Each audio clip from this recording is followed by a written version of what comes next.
Back in the year 2000, Mazda decided they wanted to get into the SUV game. And as you probably already know, this is basically a Ford Escape, but it's Mazda's take on it. Let's go ahead and talk about some of the history of the Mazda Tribute and just Mazda in general, what they had to do with Ford, and let's show off this 2003 Mazda Tribute. So here is a very quick, very brief overview of Ford-Mazda partnership and just the Tribute overall. The Tribute was made in 2001. It was Mazda's first big pitch into the SUV market. They had some pretty cool marketing back then, the zoom stuff, and it went all the way to 2011. The Mazda Tribute is pretty much the same thing as the Ford Escape with some minor differences, but pretty much the same thing powertrain wise and a good bit on the interior. And the Ford Mazda partnership started in 1974, which kept on growing throughout the years, and then around 2008 when the recession hit, it went away, and by 2015 it pretty much dissolved completely, and now they have nothing to do with each other really at this point. Mazda does their own thing, Ford does their own thing. That's a quick overview of Ford, Mazda, and the Tribute. Let's go ahead and get into the review itself.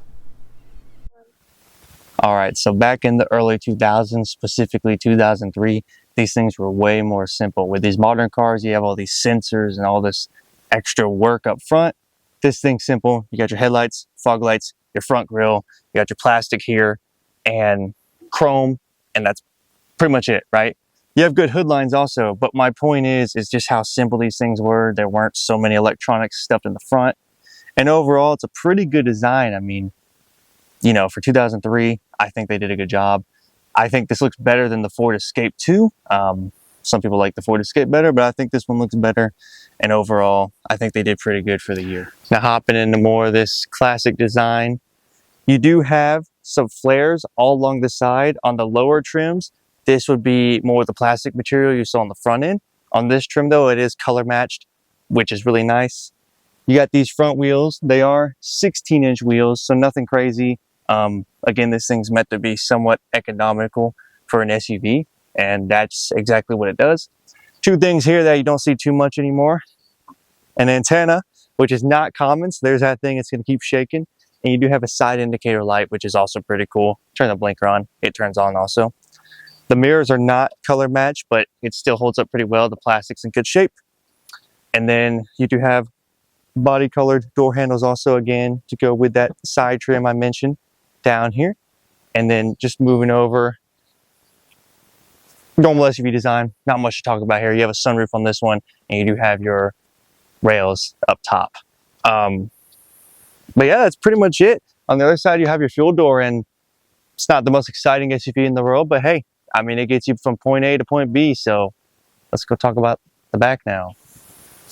All right, so we're still on that trip back in time, and here's the back. Looks pretty good. This one does have some cool stuff though. So right here, this back glass does go up. There's a little switch down here that makes it go up, and the other one will make the whole back end come up, which is pretty cool. This one is kind of latched down more, so I'm not lifting it right now. We might lift it in a moment. But other than that, you do have Mazda over here. You have your Mazda emblem. You have Tribute, which I do like the little font they used back in the day. They definitely don't do anything as unique as that anymore. And then you have your brake lights, reverse lights. You do have your bumper down here, which this one's taking a little bit of a beating, but it's still on there. And you have your little plate right here. And that's pretty much it. Simple, convenient, not too tall, not too small, and good grocery getter. Got some room back there. We'll show you that in a moment. Let's go check out the interior and talk about how it's held up. All right, so we switched to the phone for this because it was a lot easier. So I'm going to show 6'6" Jared fitting inside. We'll give you headroom and legroom dimensions. So getting in, plenty of room, honestly. I mean, headroom's great with the sunroof. You're about to see the legroom in a moment, but my legs have room to move around. And it's pretty good, honestly. The only thing I will say for my tall people is if you do think this headroom's not enough for some reason, these seats on this particular one do not go up and down. So just make sure you know that ahead of time. But other than that, it's pretty good. Let's go ahead and show it off though, because this thing's in really good shape on the inside for 2000. All right, everybody. So going ahead and showing off this Mazda Tribute. First, let me go ahead and make it a little wider so y'all can see better.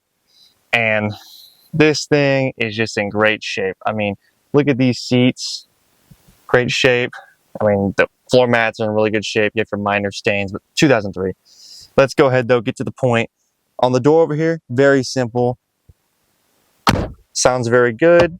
You just have your carpet here, all your window controls right there, mirror controls, lock, unlock, and a little cubby. Simplistic, easy.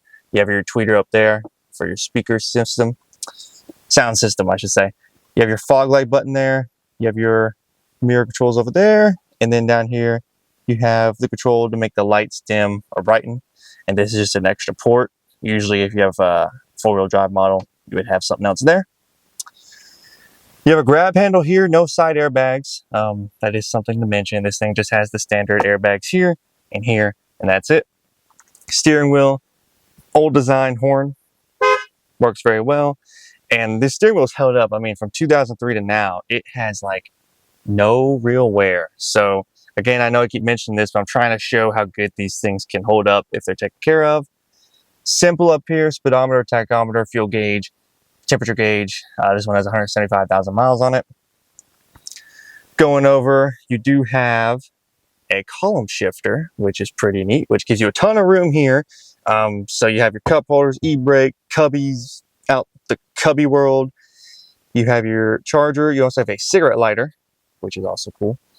Air system is controlled here. This one does not have air, so it's a little hot out here, but we're doing what we can with the windows down. You have an extra cubby here with your defroster and a dead button. And then right here, you have your old school radio system with CD and cassette player. I mean, you know, blast in the past, and there are your hazards right there, which work flawlessly in this thing. And just to show, you know, it's held up very well. This is soft touch up here. It also looks really good. I like this design. Now going down, showing off again, this is the floor mats in the room your passenger will have. The glove box right there. And these are your seats, and they're just the old gray cloth seats. Such a throwback. But again, they're pretty comfortable. They hold up well. They're a little bit more firm, but they are comfortable.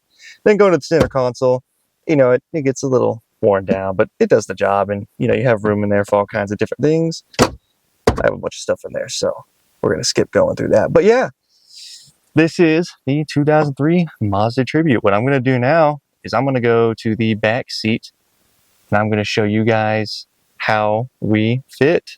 All right, so checking out the back seat, there's not a whole lot to talk about back here because it's very simple. So I'm going to go sit in at a seat position behind myself just to show a 6'6" person hopping in. So here we go. And right out the bat, you're not going to do it. You're not going to sit behind yourself. But if someone moves up, you can fit back here. You have cup holders down here. And that's pretty much it. There's not a whole lot else to talk about. It's a back seat, probably good for kids or maybe animals, but that's pretty much it. So that's the back seat. All right, everybody. So we're going to go ahead and show off one more thing. Normally, I would show off your grocery getter from the area, but this one, as you can see, the window has to be held down or it's going to run that light down. So I'm just going to go ahead and show it from here.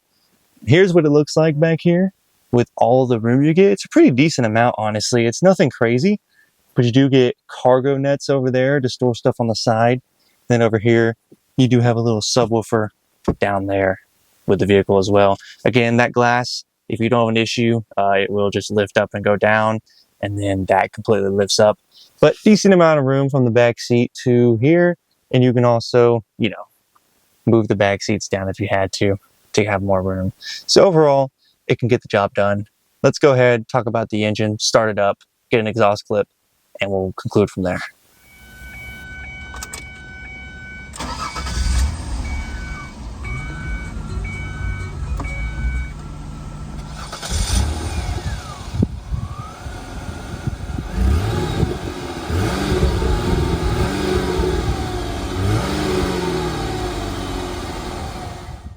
Okay, talking specs for this Mazda Tribute. This is the same 3-liter DOHC V6 engine that you will find in the Ford Escape as well. For horsepower, 201 horsepower at 5,900 RPMs, and your torque is 196 pound-feet of torque at 4,700 RPMs. For your fuel and MPG numbers, we're looking at regular fuel, 16 city, 21 highway. Combine that to get 18 on a 16.4 gallon fuel tank. This is a front-wheel drive model we're looking at today with a 4-speed automatic transmission, which you do not find much anymore.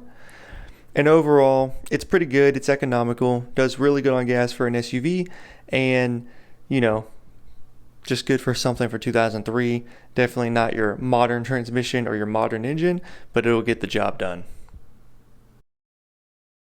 Okay, everyone, that's going to do it for this 2003 Mazda Tribute. Very quick video. Again, these things are super simple, so not a whole lot to talk about. And I know some people think, they're older and not as safe.